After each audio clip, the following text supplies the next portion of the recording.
I'm excited to welcome this week's Tiara Talk Show film composer, John Debney, to the show. Welcome, John.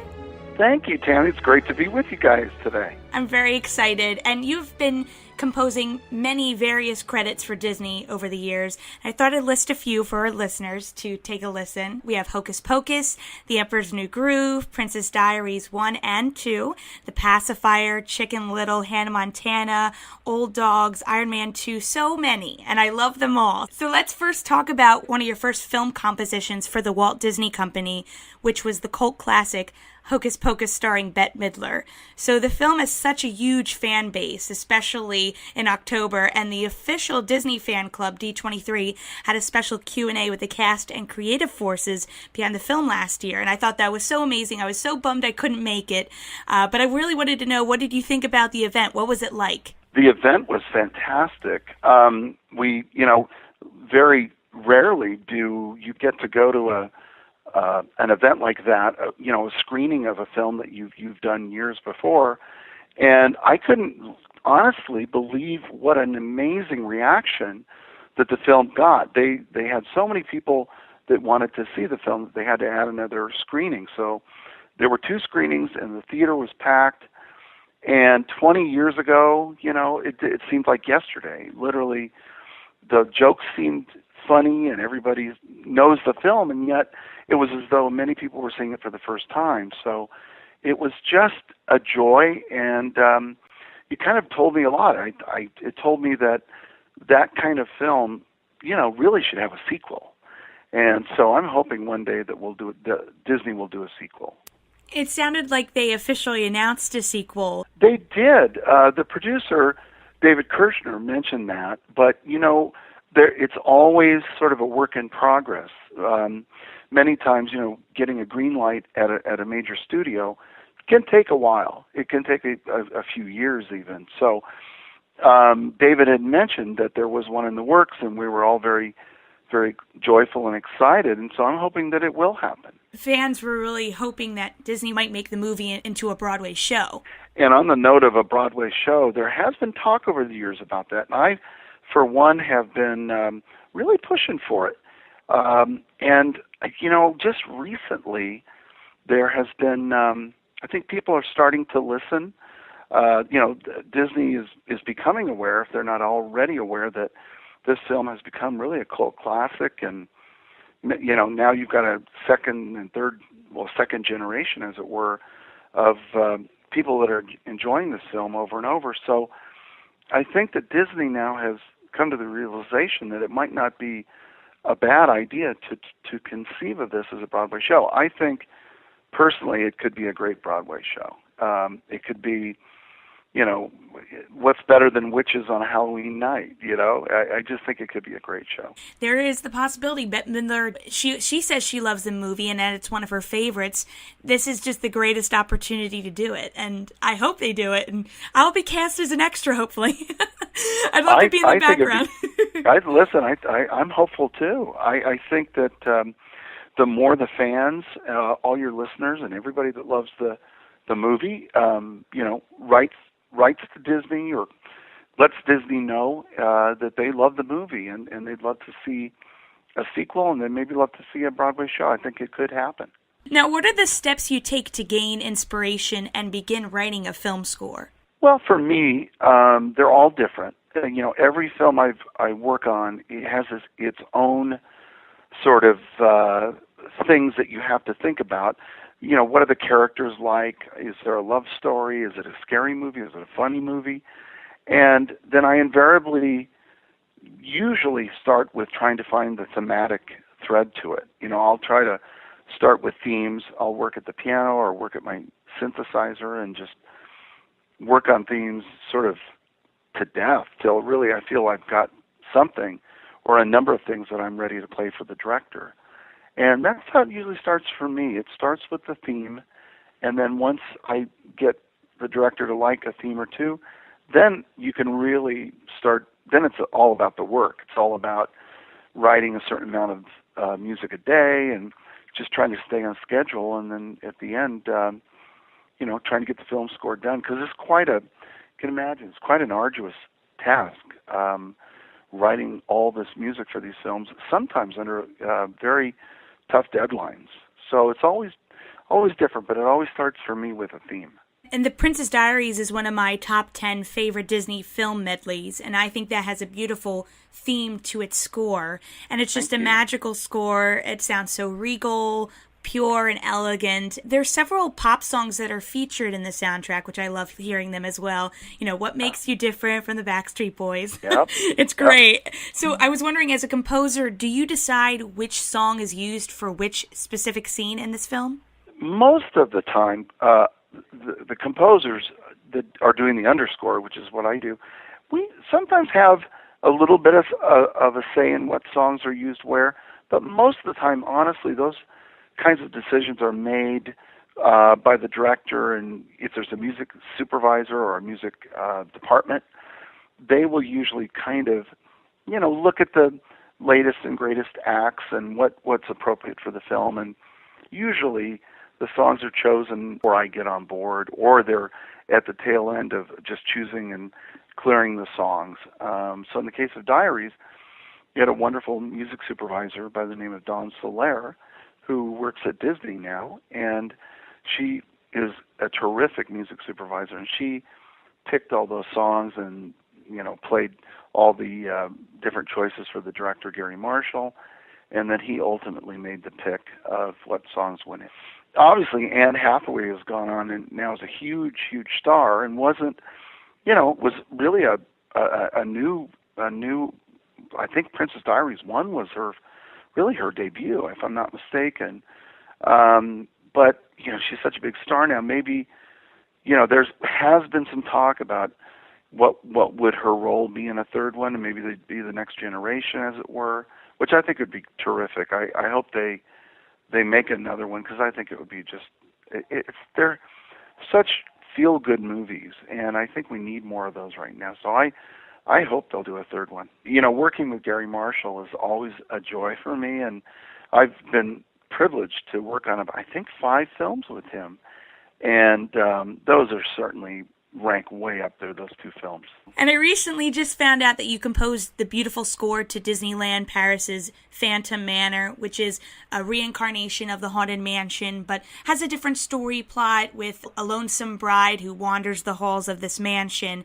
Yeah. And I love this beautiful voice that comes with this music. It's great. And how did you get chosen to work on this project, and what were your steps of finding the right way to create the music for this specific ride? Well, that is a real favorite of mine. I did that a number of years ago, and again, I've done a lot of shows and different ride attractions for Disney, so it was sort of in that time frame when I was doing a lot of things for them, and I still do a lot of things for them, thankfully, but there was a lot going on then, and Euro Disneyland was just starting.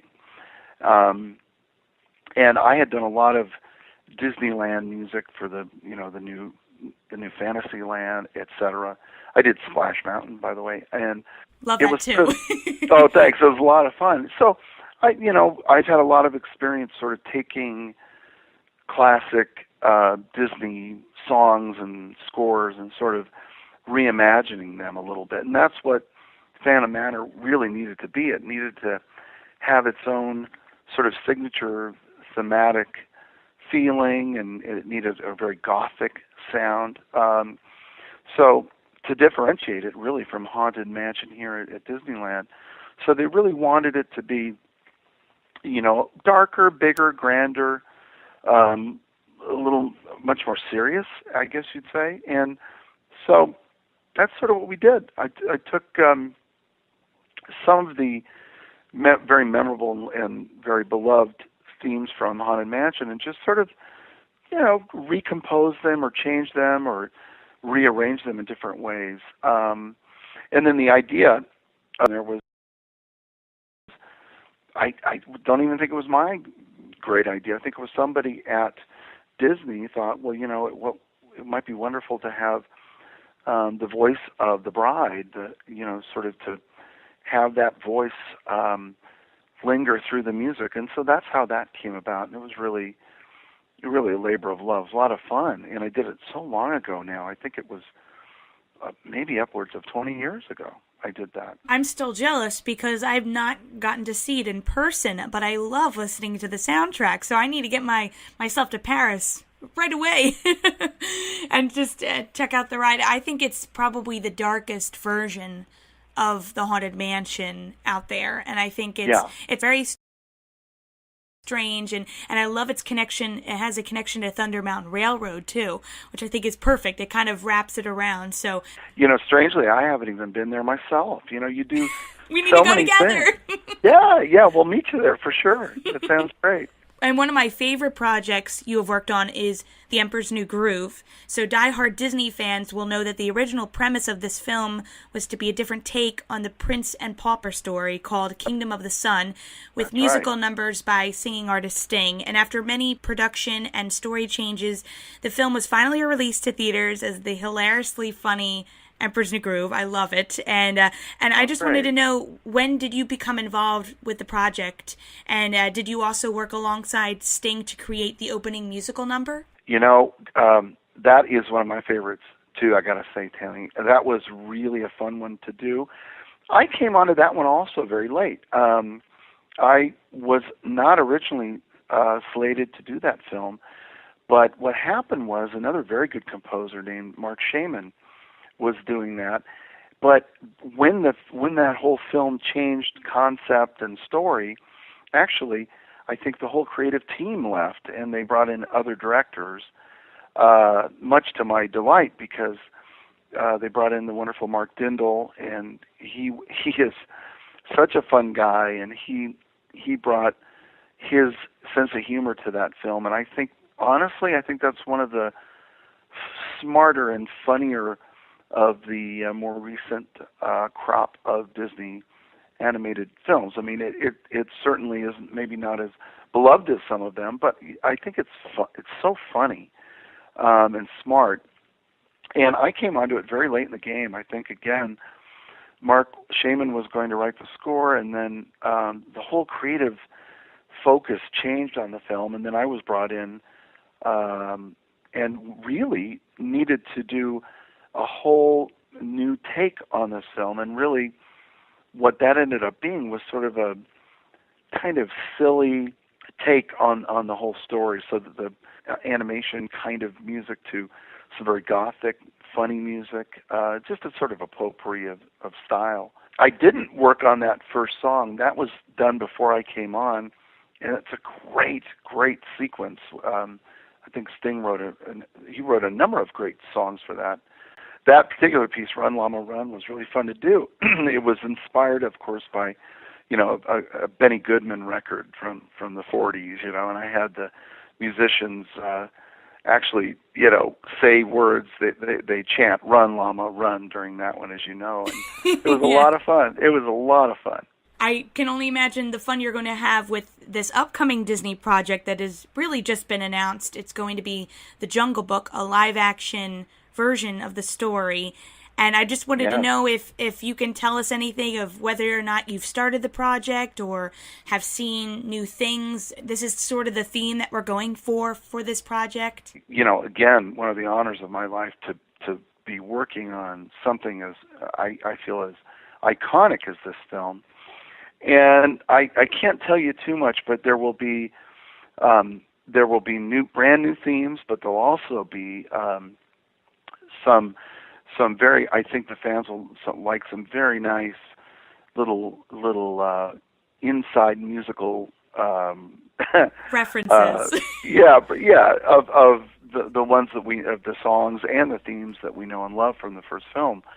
So we're very much, the director, Jon Favreau, is doing an amazing job on it. I think people are going to be blown away.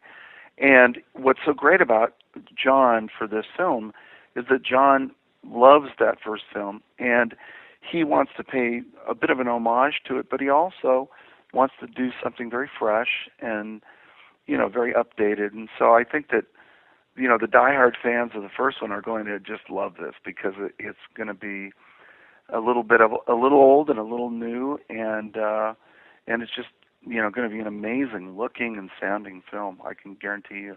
I'm really excited for this. And I wanted to know also, have you gotten a chance to meet with Richard Sherman, who also, for Disney fans who do not know, composed some of the songs to the Jungle Book original animated film with his brother? I know and love Dick Sherman, and we haven't spoken about this particular film yet, but I'm going to be talking with him undoubtedly, in fact, very soon, I believe. And I've known Dick since I was a child. My father worked at Disney for almost 40 years, and at that time, my father knew Dick very, very well, Dick and Bob, and so Dick's a lifelong family friend, and I know he's going to get a kick out of the fact. I don't know if he knows yet that I'm going to be doing this one, but I know he'll be thrilled, and I'm sure I'm going to be calling him to, help me out on a couple of these things that we may need his help and expertise and his guidance with. So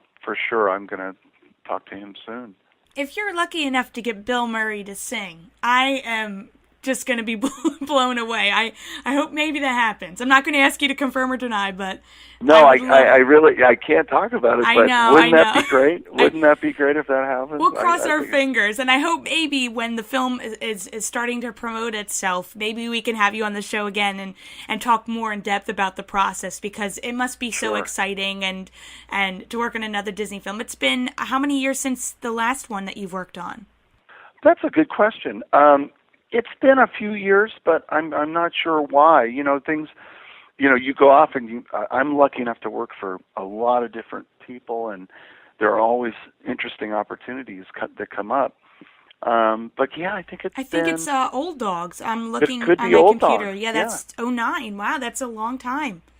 It has been a while, and so it's doubly exciting to be back doing things with them, because they're just. It's sort of like family, and so I'm glad to be back there and doing this. Have you been approached about writing a new composition for a Disney attraction anytime soon, or would you be open to that? Yeah, as a matter of fact, I'm starting to work on something right now. Ooh, yay! Yeah, I'm not sure I'm at liberty to say what it is, but it's a spectacular show, and it'll be, going on next year. So I think they're going to actually put it in next year. Are you allowed to say what park it is, or? Disneyland. Ooh, yeah. Okay. I'm excited. Well, I'll be back there in August for the big Disney Expo, so I hope it's open by that time. That would be fantastic. I hope so. It'll eventually make its way down to Florida too, I'm sure, but I think they're going to start it up here. And now my last three questions. I ask these to all my guests. I call them the Fab 3 Disney questions. They're called the Donald, Goofy, and Mickey questions. Cool. So we'll start with the Donald one.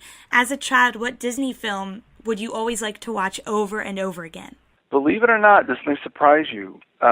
20,000 Leagues Under the Sea is my favorite of the live action ones, I'd say. And then on the animation side, I think Bambi's my favorite.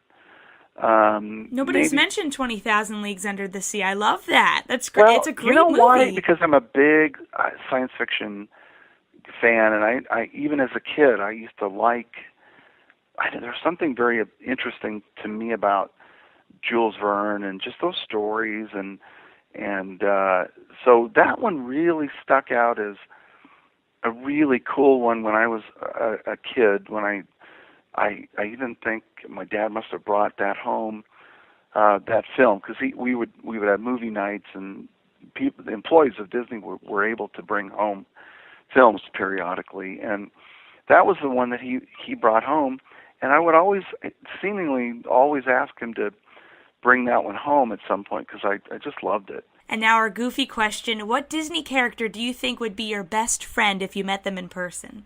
Oh, that's a good question. I think Donald Duck, just because he's so funny. He's just so funny.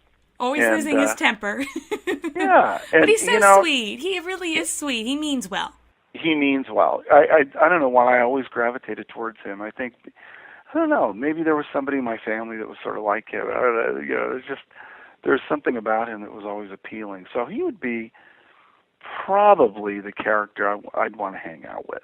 And our Mickey question, if I asked you to name any Disney song at this very moment, what immediately comes to mind?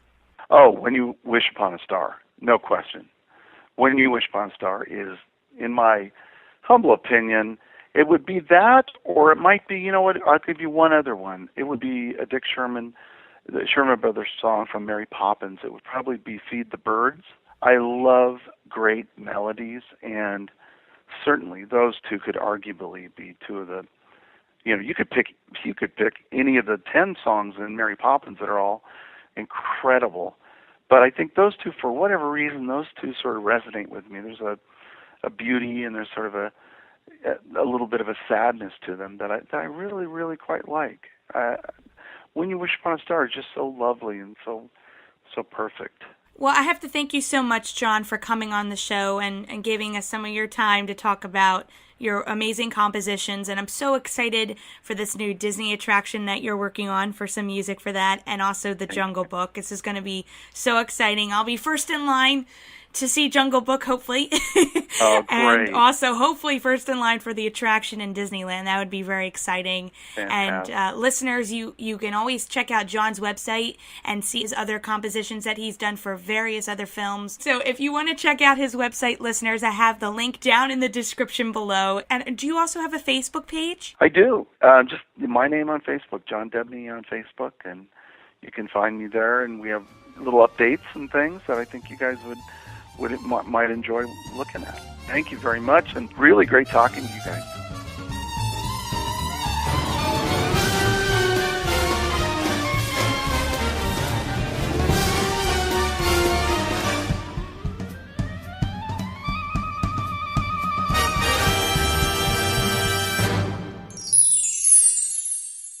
Pull the lever, Kronk.